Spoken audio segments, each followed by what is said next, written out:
Your eyes flutter open as you regain consciousness. You're tied to a chair in a dimly lit room, head throbbing. Where am I? What's going on?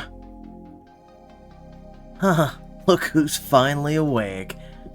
A familiar voice cuts through the haze. You look up to see a man casually leaning against a table, scrolling through your phone. No, they found it. Neil, what is this? Untie me right now. Easy there, Doc. No need to get all worked up. And I think you know exactly what this is. You've been busy. A lot of calls for someone with nothing to say. Neil,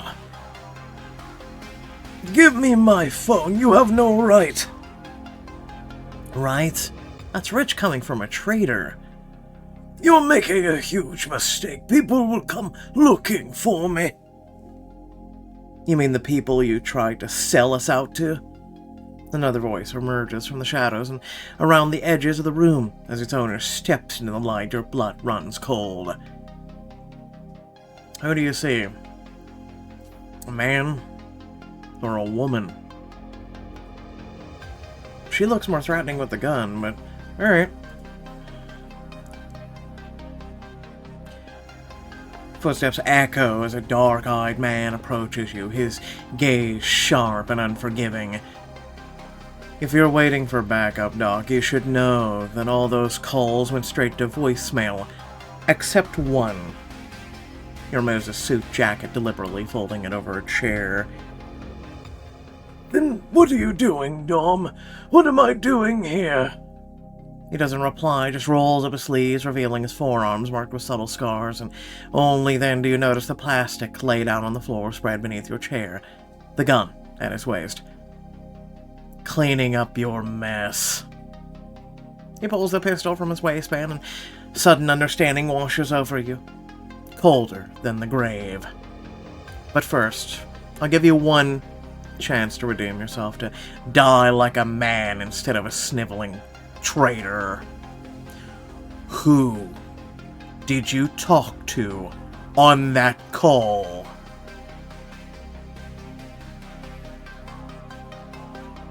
I'll defy him, I don't know. Your body's shaking with pure adrenaline. Without the chair, you'd be quivering wreck on the floor, but you muster up the last of your courage. Go to hell! You spit at his feet, he growls, raises his hand, cocking the pistol. He levels it at your forehead. You'll be getting there first. Suddenly your phone rings. Neil arches an eyebrow at Dom and then answers the call, putting it on speaker.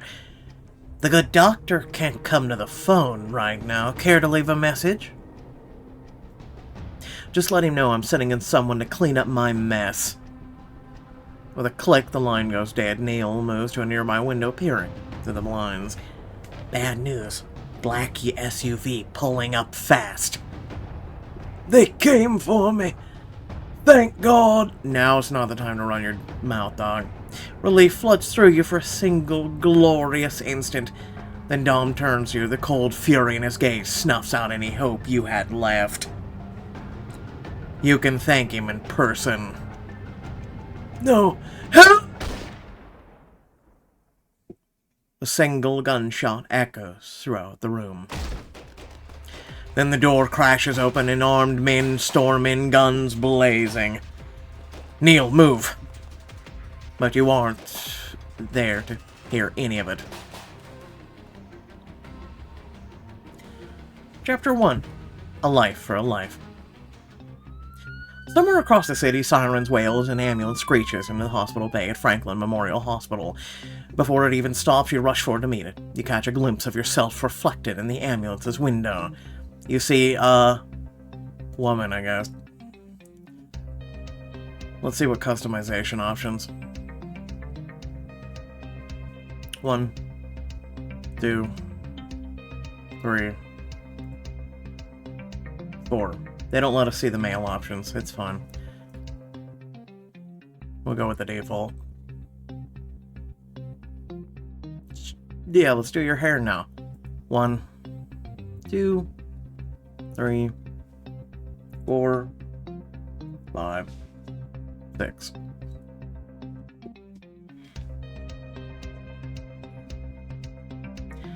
Get me to that ambulance. Gray. Gould.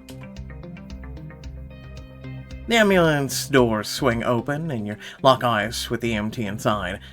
What are we looking at? Patient is a woman in her mid-30s, possible C-spine injuries, ejected from her car without a seatbelt. She has a deep bruising to the abdomen, rigid stomach, open facial lacerations, previously alert but now unresponsive. You help wheel the gurney out and do your best to stabilize the patient. Your mind races as your attending physician joins you. Gray, where do we start? Her most pressing injury is the internal bleeding. A deep bruising, rigid stomach means she has blood pouring into her thoracic cavity. She needs an OR stat. Negative. If her C-spine's been affected, moving her onto an operating table could paralyze her. Yeah, but she's bleeding internally. She's just gonna be dead then. She needs imaging first, then a trip to an OR. You're right. I mean, that's welcome to the emergency room. They make calls like this. Together with the team, you wheel the patient inside as quickly but carefully as possible. I'll prepare the OR and scrub for surgery. Another doctor takes the patient's gurney towards the imaging, but the attending places a hand on your shoulder, holding you.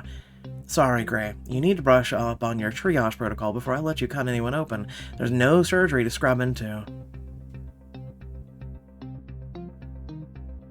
The patient doesn't have medical insurance. The new policy is to stabilize and transfer uninsured patients to General Hospital. Really? You're kidding, right? So we're supposed to just ignore her needs because she can't pay? And see, we're worried about the C-spine versus internal bleeding. I'm sorry, Gray, but I don't like it any more than you do. But policy is policy. Seriously. How is that legal? Ask the government, not me. I came to the surgery program to learn how to help people. How am I going to do that if the hospital turns away people we could operate on? While she's in imaging, I do have a few minutes. Do you want to learn the procedure I would perform on her? If we could admit? Really? Learn myoplasty. Are you serious right now? I'd love to learn anything you can teach me.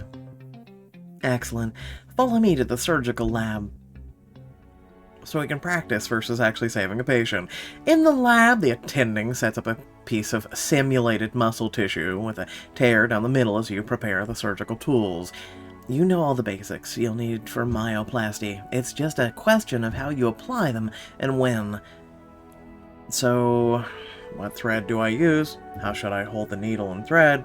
When is myoplasty necessary? Anytime muscle tissue has been torn apart. You may see some more minor or major injuries, but the same procedure applies. So, we can ask all three. What thread do I use?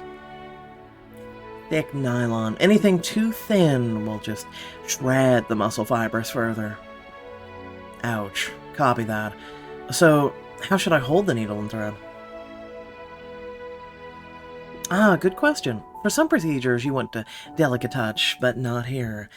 It's because its muscle fibers are pretty thick, and they're tough. You need a firm grip to get through those muscle fibers. They can be tough. You just have to show them who's boss. I think I can handle that. Now watch closely. Firstly, we need to manually realign the torn muscle fibers. She demonstrates on the simulated tissue, holding the sides of the wound closer together until they're aligned. Next, you need a row of straight, even stitches. Start with a thicker thread, like we discussed. But when you're reattaching the fascia over the muscle, a thinner thread can help. But last but not least, we close the skin with a subcutaneous suture. She ties off the last stitch just as deftly undoes her work. Your turn. Alright. Now I have to try remembering. Alright.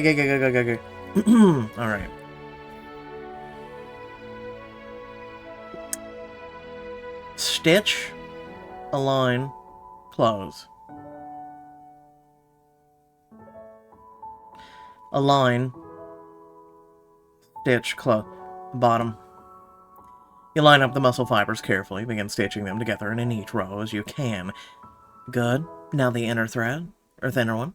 You stitch the protective fascia back over the muscle, and then finally, subcu suture, and done. Impressive, Gray. You're a natural. You've unlocked a new skill, woot. Thank you. This was enlightening. But until we get someone we actually can do a myoplasty on, our current patient's transfer paperwork needs processing. I'll get right on it, and change into some fresh scrubs. In the locker room, you pause to collect your thoughts. A poor patient. I wish there was more I could do. I became a doctor to give others a second chance. A doctor saved my life once. It's supposed to be my turn to pay it forward. But not for that patient. I can't do a damn thing for her, even if she left an impression on me. You stare at the blood-soaked in your scrubs and then head to your locker to change. There's gotta be something better than just clean scrubs in here, like my white coat and these scrubs with it are extra soft. Really? Really milking this one. White coat.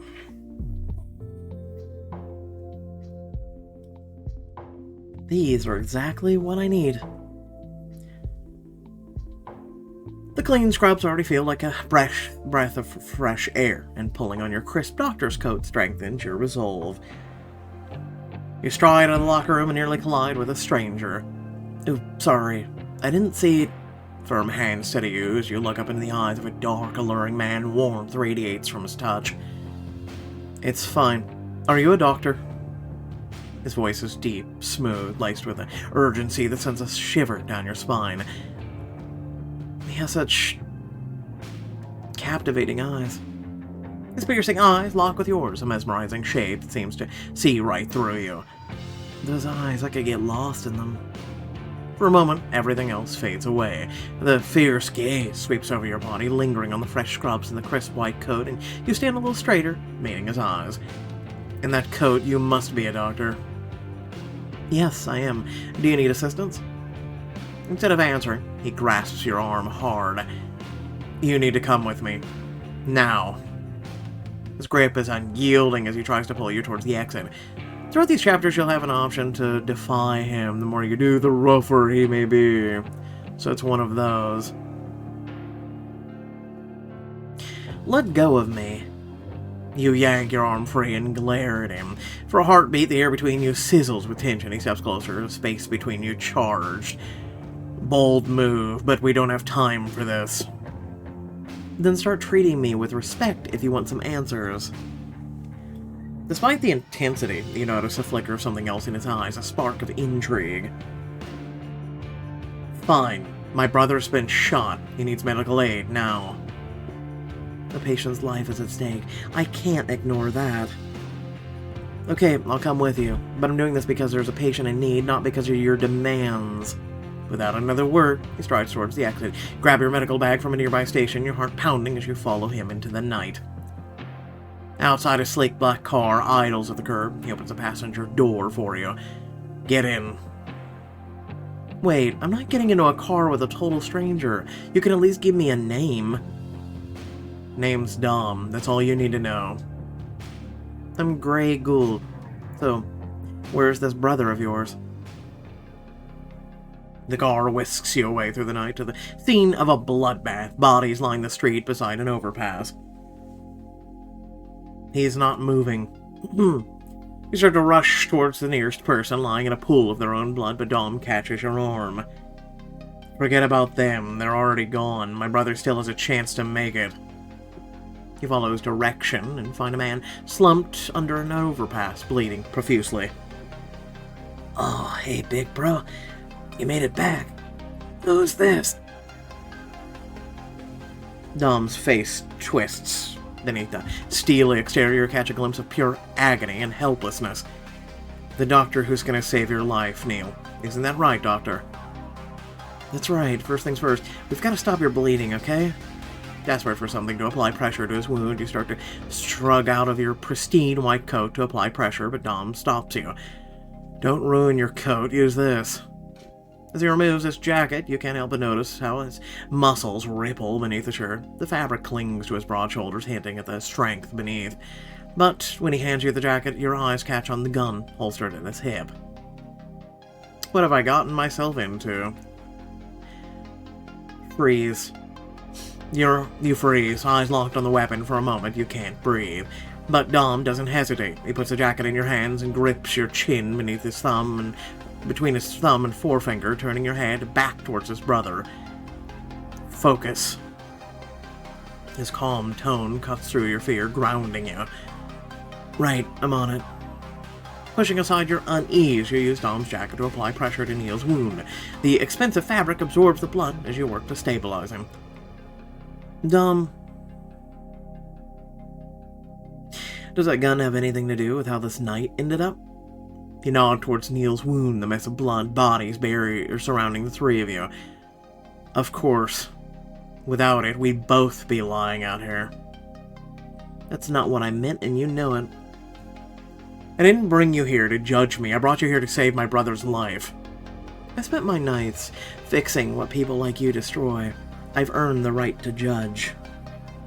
You know, I actually like that. Never thought of it that way, but I like that. Dom's eyes narrow, but there's a flicker of surprise at your boldness.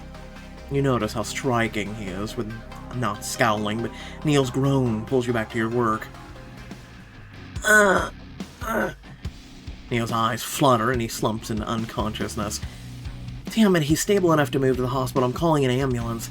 It looks like the bullet went clean through. With a few liters of blood and some stitches, he should pull through. It'll be a simple procedure. You reach for the comm to radio for help, but Dom steps forward, tension radiating from him. Good, then you can do it here. On the street. You want your brother to get sepsis? I don't even have any plasma to give him, let alone... You're still not getting it. I'm not going to stand in some waiting room filling out insurance paperwork. His life is on the line. His gorgeous face turns dark. The flicker of empathy you saw with Neil is gone, replaced by a ruthlessness that makes your breath catch. Those other bodies over there are because of me. Keep telling me no and you might join them. His hand hovers near the gun at his waist, but something inside you flares up at the threat. Instead of backing down, you stare him down. Yeah, you're his best hope. Don't you dare think you can scare me. It doesn't take any bravery to pull a trigger, just callousness. The shadow of a smile touches his lips. Brave words. The air between you crackles with tension, neither of you willing to back down. But they're just that, words.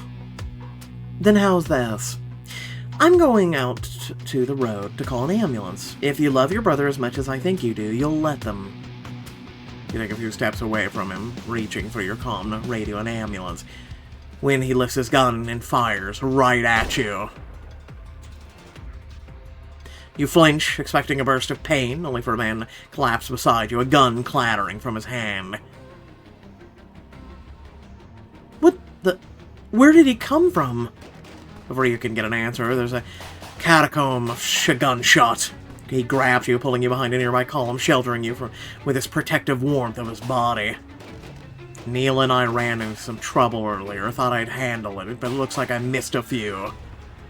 Bullets whiz past, embedded in the wall right behind you. You think?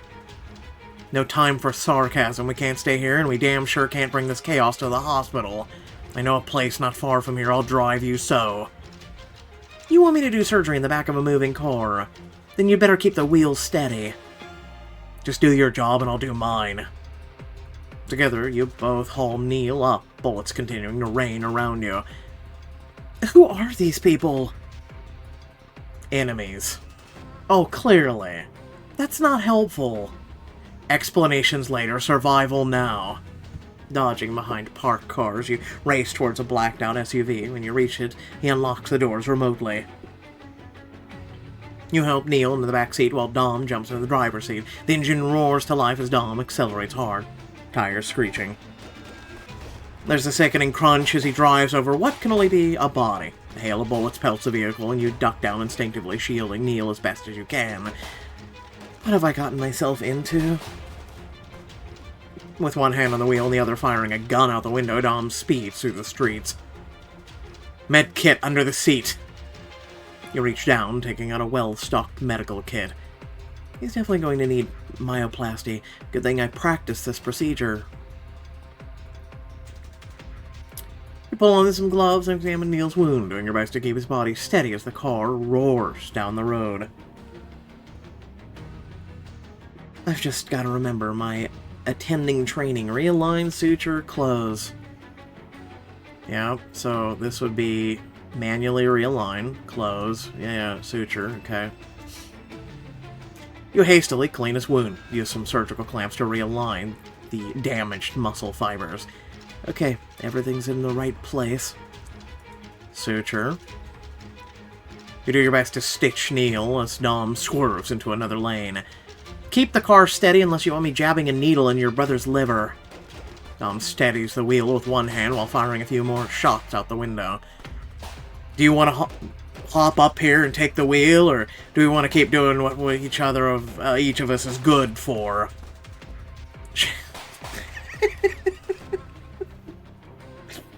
Shaking your head, you turn your focus back to Neil, stitching the torn muscle back together as carefully as you can. That's it. The bleeding is slowing. And now to wrap it. After closing the skin, you apply gauze to the wound and bandages to hold it in place. Neil's breathing steadies. I did it. He's gonna make it. After a tense few minutes, the car slows down. You look up to see that you've entered an underground garage. Where are we? Your mom's basement. A safe place. The car rolls onto a platform that begins to ascend vertically. It carries the car up a long elevator. When the doors open, you're greeted by a breathtaking penthouse. Floor-to-ceiling windows showcase the city skyline. The luxurious furnishings fill the space. Welcome to my penthouse. Let's get Neil settled. There's a guest room you can use. I'll need your help carrying him. Dom easily hooks his arms underneath Neil's shoulders, and the two of you carry him into a spare bedroom, but the moment you close the door and leave Neil to rest... let me guess you've been shot. Dom leans heavily against the nearest wall. One hand goes to his side as he winces in pain. You're hurt. Why didn't you tell me one of the bullets hit you? This probably adrenaline. I'm fine, just a... He suddenly collapses against the wall and slides to the floor, gasping hoarsely. As you rush to his side, he clutches your arm. For a brief moment, vulnerability flickers in his eyes, panic sketched across his harsh features. Don't worry, there's no way I'm gonna let you die. After all this, you owe me some answers. Don't worry, I don't plan on dying too. His words die out as he shudders, clutching his chest with a groan. That's what happens when you try to talk with a collapsed lung. Ooh. You grab a needle from the kits you used to treat Neil, pull off the plunger, and jam it into his chest with all of your strength. One improvised airway coming up.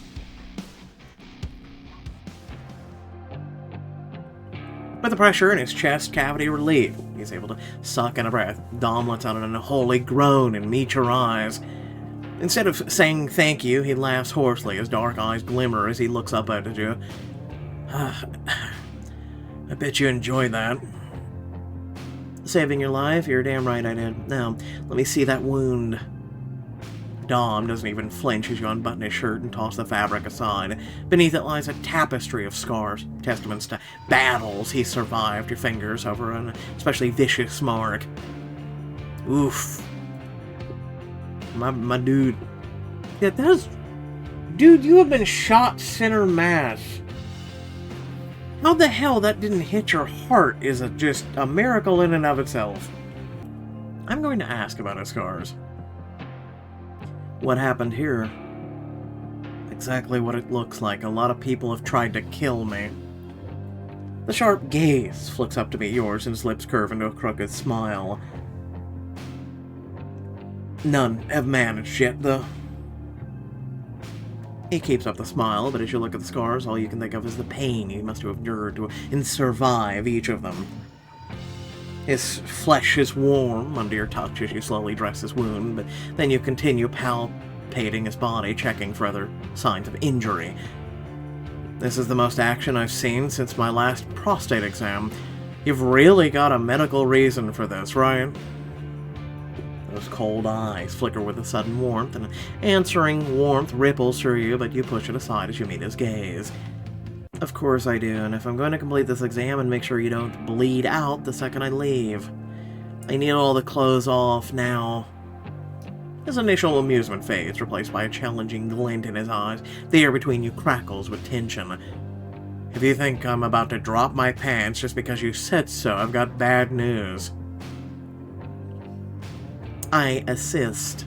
Walking wounded is a thing, and I can't risk leaving you unattended to drop dead, not after tonight. His eyes darken with challenge as you stare into them. You remember the utter calm in which he shot a man barely 30 minutes ago. I should be terrified of him, but a part of you, something far deeper than the sane, the rational part, is intrigued. And if he can read your thoughts, Dom's gaze wanders down your frame. The muscles in your stomach clench, and not from fear. You first. Call it tit for tat. If you want me to strip, you'll have to do it too, now. Really? Really?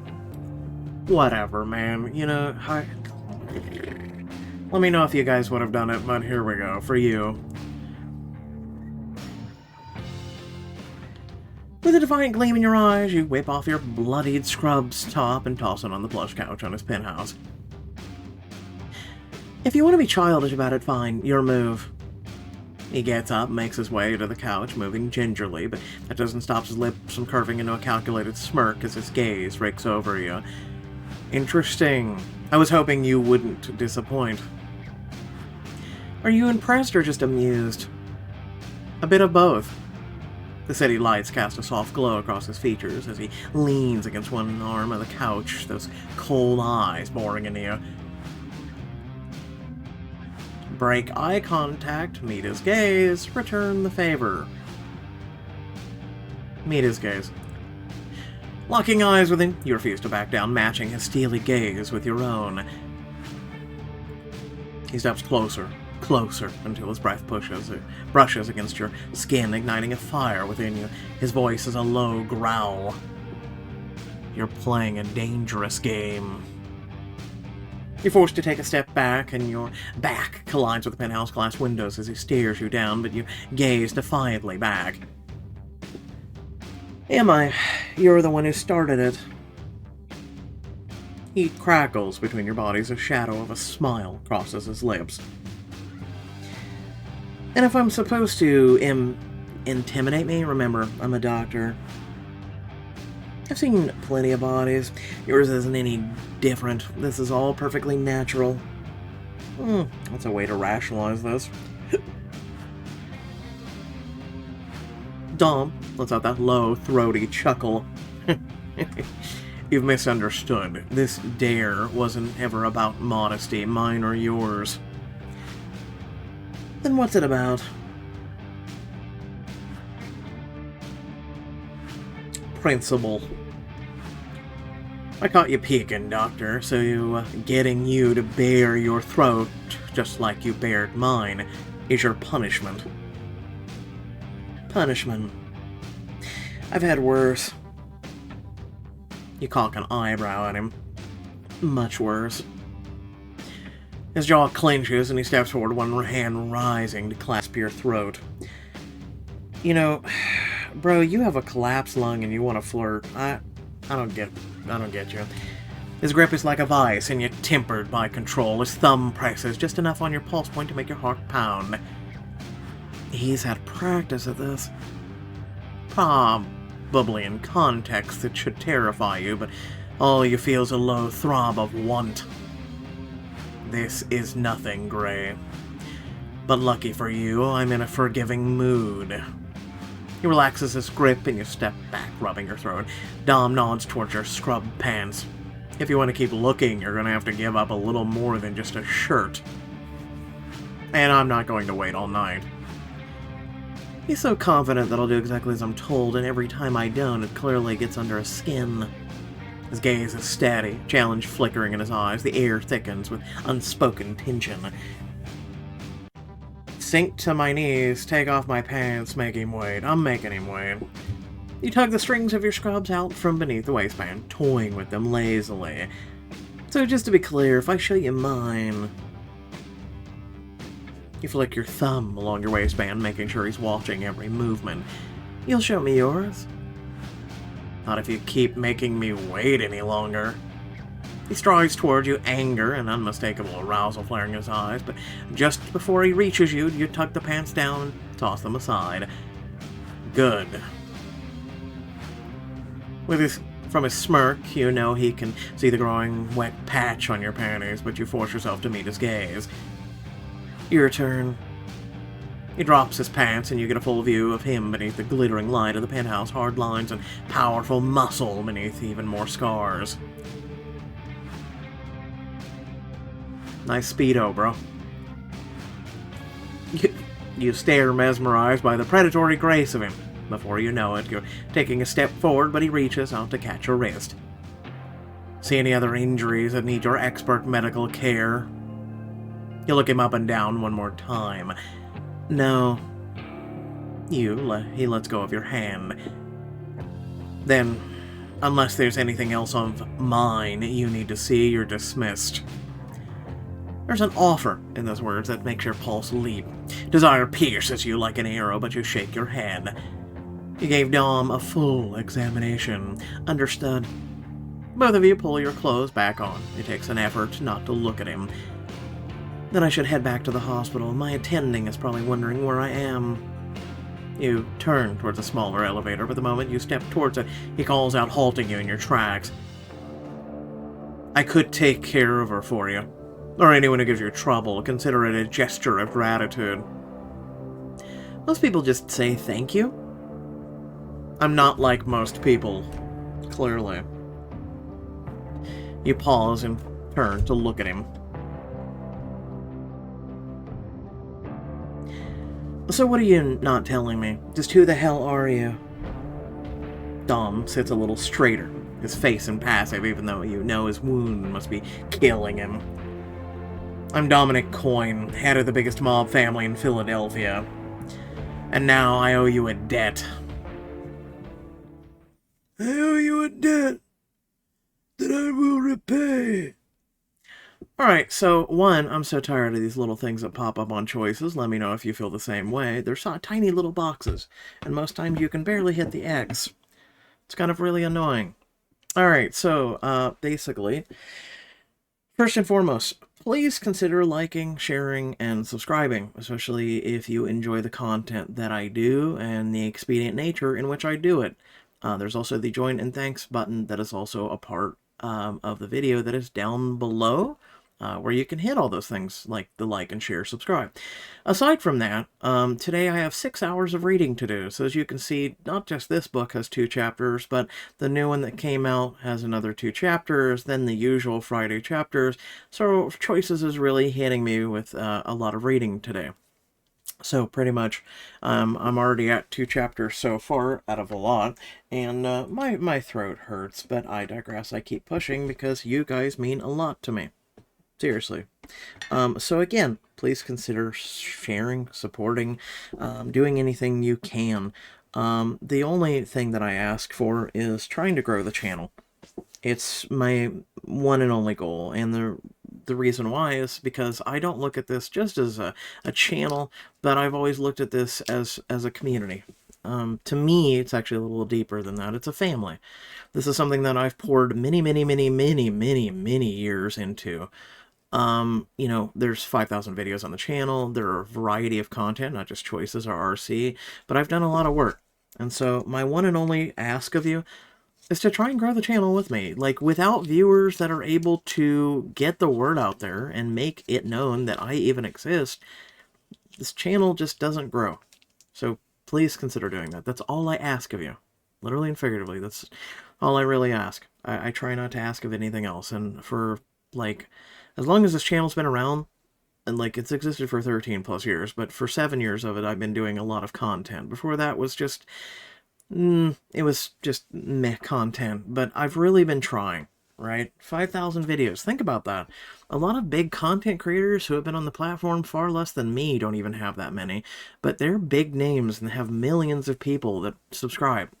And that's all I ask, is just try and get the word out there that I even exist. It'd be greatly appreciated. Otherwise, stay tuned for the next chapter, or the next video. Catch you all later. Peace out.